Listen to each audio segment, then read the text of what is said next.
Hello my friends and welcome. As you see, Ukraine propels in Pokrovsk direction, cutting more and more of the Russian armed forces. As usual, the frontline update at the very beginning of the video, and here 225th Ukrainian Brigade went to Pankivka village. Well, you might say that the territorial gains are not that significant. Yes, if we speak about the square kilometers, or as in this case, probably even square meters. However, those villages as Pankivka, Mayak, they are very well defended. So it's not like the southern part of Donetsk region where Russia gains mostly tree lines and fields. No, for those villages there is significant fight. Every village here is like a small castle, a forepost that Ukraine takes using enormous resources. And unfortunately, Ukraine this year has less resources than the previous one. But at the same time, we see a successful operation done by Ukrainian army. So if Ukraine gains a little more territories and proceed to Mayak, in this case, Russian army would be cut entirely from supplies. There are not many forces left here, and in Kucheryev Yar, the Kucheryev Yar group of Russians is cut already for a very long time. And the third cut, I guess, will be in this area of villages Boykivka and Fedorivka, because Ukraine attacks from both of the sides towards Ruzzia and Novotroitsk. And of course, we see small counteroffensive operations of Ukrainian army elsewhere. Ukraine expands the bridgehead here. And somehow Russia still hesitates to use its major resource to attack Ukrainian positions in Pokrovsk. I guess they are losing their initiative. If in a few weeks they are not using their resource here, there will be significant circumstances for Russia in this region, which is good for us, of course, because Ukraine may even repel Russians from Pokrovsk. Well, from Mirnograd it is already happening. Let's go to the deep state here. They also updated the map. It was yesterday, it is today. We see that Ukraine liberated Pankivka, or the remains of this village, because it is completely destroyed. It is understandable. Mayak village is a little bit bigger, so Ukraine will have to spend more time for its liberation. But if Ukrainian forces do so, they will cut the entire Russian group in this region. Well, the deep state draws it as the red zone, and here is the red zone. However, different analytics publish different picture, that it is the gray zone. About the forces used here by Ukraine, I heard about 225th Brigade that I mentioned, but also the 1st Azov Corps reinforces operation. For now, I would say that the picture in Pokrovsk is pretty much positive for Ukraine, judging on what was happening roughly 1 month ago when Russians broke through Ukrainian defense. Ukrainian army is still very capable. Guys, we're gonna return to the front lines very soon. Now we have the breaking news coming from Poland. Again, drones were spotted. This is the official page of Donald Tusk, Prime Minister of Poland. Just now, the State Protection Service neutralized a drone operating over government buildings. Parkova and Belvedere, probably those are the names of the settlements. 2 Belarus citizens were detained. The police are investigating the circumstances of the incident. Oh, so we are not speaking here about Shahed drones which flown from the Russian territory to Ukraine or to Belarus and then to Poland. Here it's some sort of the spy drone operation of some of the agents of Russia or maybe even Belarus, because we are speaking about Belarus citizens. I think it's an important case because before Russia conducted some of the sabotage attack on territory of Poland and Germany and other European countries. You might remember that a couple of months ago those military tracks in Germany were burned down. And May this year, Poland accused Russia for the sabotage attack on a trade center, the mall of Mariwilska, which burned down completely. Polish officials noticed that they found a Russian trace here. We may openly say already that what Russia does in NATO countries is called a hybrid war, where hidden sabotage attacks in combination with a real military drone attacks are used. And stand by, there could be some of the Green Army men deployed without any sort of the patches, telling that they are local volunteers and they're out there to protect Russian speakers, Orthodox Church, or whatsoever. As always, Russia will find the reason for escalation. And let's check out what Russian officials say about the war with NATO. It is the most recent statement of the Kremlin spokesman Dmitry Peskov, where he told to RIA Novosti, that's the Russian media, that NATO is at war with Russia. This is obvious and requires no further proof. NATO is de facto involved in this war. NATO provides both indirect and direct support to Kiev. Therefore, it can be said with absolute certainty that NATO is at war with Russia. And you see how many times he tells about NATO war with Russia. NATO is at war with Russia. NATO is de facto involved in this war.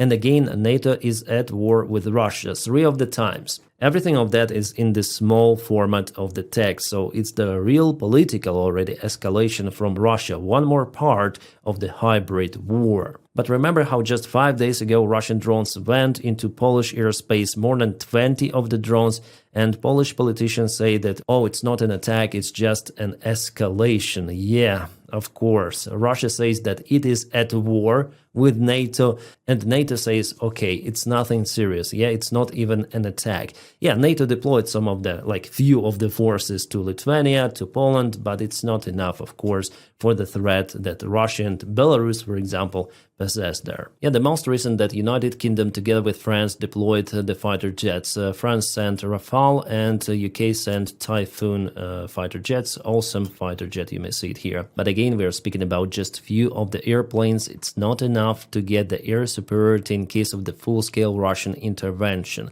Yeah, I don't think that Russia might do it right now, but who knows? NATO should be ready for any sort of this scenario. And this video with Putin was recorded, I think, in July this year, where Putin hints that Russia has some sort of the right even on Polish land. So thanks to Stalin's stance, Poland gained considerable land in the West. That is exactly how it was. So it's like a present of Stalin for Poland to get those territories, gain those territories. Yes, Poland's western territories are Stalin's gift to the Poles. Have our friends in Warsaw, so in Poland, forgotten that, then we will remind them. And there is absolutely no wrong understanding possible. It's definitely a threat from Russia towards Poland, from Putin himself. As we know, Putin's roof is absolutely out there in a space. He's totally crazy in this deep history, which he thinks is real, but de facto it's not.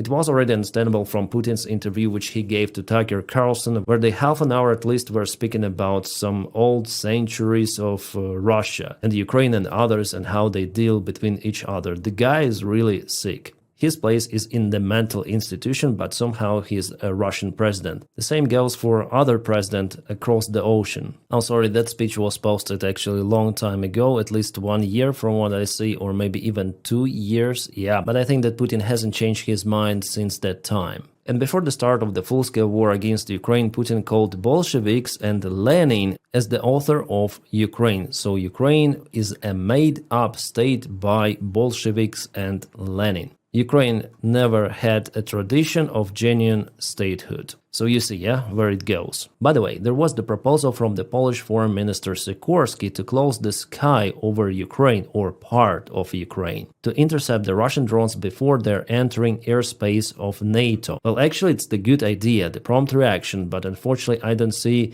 how it could be implemented with weak NATO reaction. Well, Russian officials heard that idea and they start to counter-react to it. So Medvedev, who is a barking mouse of Putin, stated that if Europe shuts down Russian drones in Ukraine, over Ukraine, it means the war with Russia. But you know what? Peskov said that NATO is already at war with Russia, so what are the changes? Kind of strange, they cannot agree their rhetorics among each other. Sorry guys, one more breaking news. We have India crosses red line by joining Russia-Belarus war games. Wow! Narendra Modi has sent troops to take part in the Zapad exercises, rehearsing conflict with neighboring NATO countries as relations with the United States unravel. Wow. Here in the article they speak about up to 100 soldiers, so it's the symbolic gesture of India. And I know the answer why India did it. It's because United States of America, or it's better to say Donald Trump's administration, is pushing India to purchase American oil, not the Russian one. It was the main reason for Donald Trump to apply extra tariffs on Indian products. Not because Trump loves Ukraine, but because he wants money. But India tells, no, don't press on us. Well, actually, I don't like Indian policy because they're purchasing Russian oil and they help Russia to sustain its economy. But the problem here lies with absolute failure of the international policy of the current White House administration. It's their fault. And it's the sign not to Ukraine that India deployed those forces, it's the sign to United States and to Trump personally. But you know, even the United States of America sent its officers to monitor Belarus military drills. So they arrived today. It was agreed with Belarus side. So those two officers will be presented somewhere. But the drills are happening not at the specific spot, they're happening elsewhere in many of the bases. So those two guys, they will not be aware about what is happening, about those provocations. Yeah, so you may say that United States also joined those drills. Right, one more breaking news. Why do we have those breaking news by the time I'm filming the video? So one more alleged cartel boat was captured by United States military in Caribbean Sea. Well, at least I don't see many people as in the previous case, where it's kind of strange to have the cartel boat full of people. 11 persons were before, like a couple of days ago, then the United States struck the boat, and here is one more case. Clearly there was the person and the boat is gone. For now, I'm not sure of how many people were inside, and I hope that someday Pentagon will provide us with some of the real evidence that those were definitely drug dealer boats. Yeah, this boat definitely looks like it. There are some of the engines, more than one at least, and there could be the cargo here or up front, but it's not the evidence. Like the boat construction is not the real evidence that it definitely transported some of the drugs. There should be a real evidence. Otherwise, it could be classified as the war crime. I'm saying you from the international law perspective. But JD Vance says it doesn't matter how it's called, they will continue those strikes.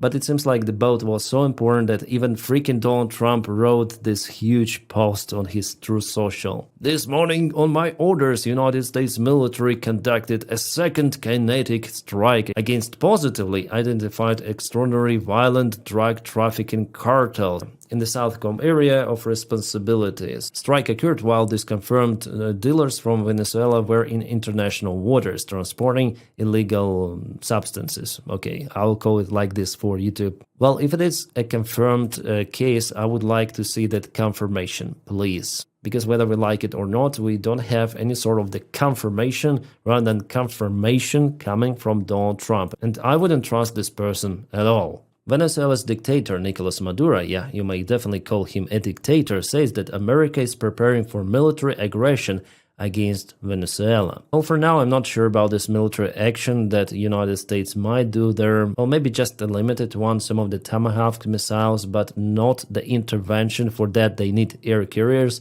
which are not yet being deployed there. I don't know why this video was posted with this post, but there are no air carriers. Oh yeah, here we have photo of Indian soldiers deployed to military exercise Zapad 2025. Yeah, it's legit. Alright, and now let's go back to the front lines. This is the Sumy region Alexeyevka village. The situation there for the Russian army is critical. Well, at least we heard how Russians complain in their social media. Russian military bloggers, they say that they're up to be encircled in Alexeyevka.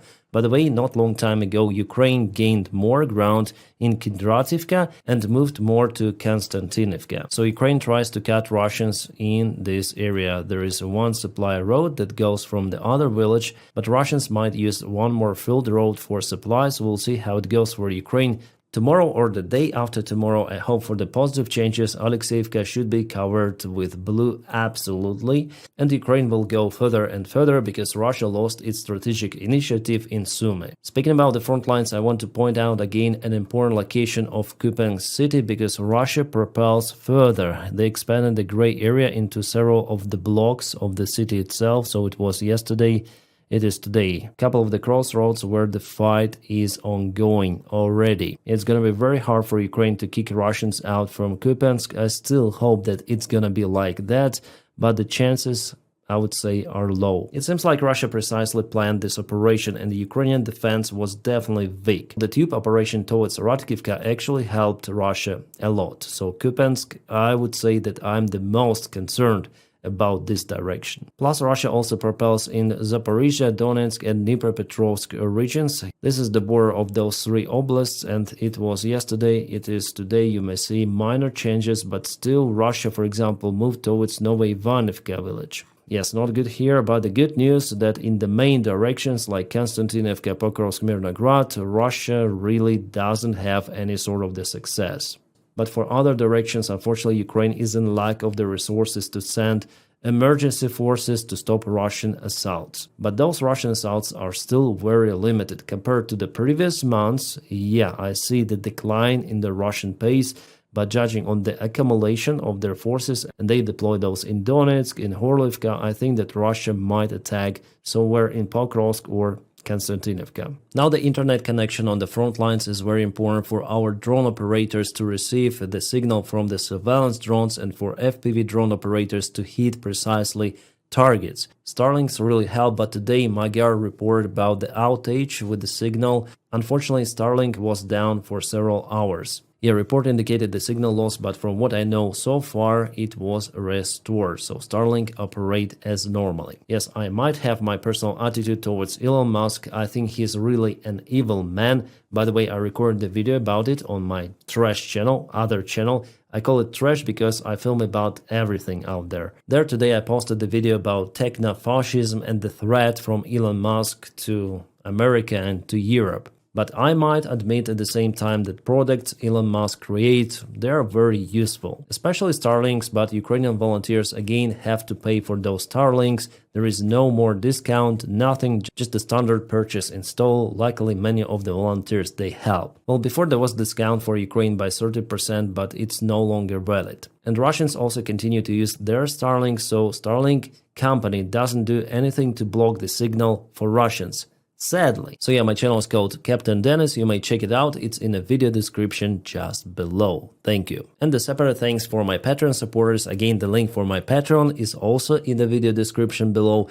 Guys, you are doing a fantastic job to motivate me to film more of the videos or produce more quality content. Thank you so much for it again. And for everyone, well guys, I wish you all a peaceful sky wherever you are and have a great time.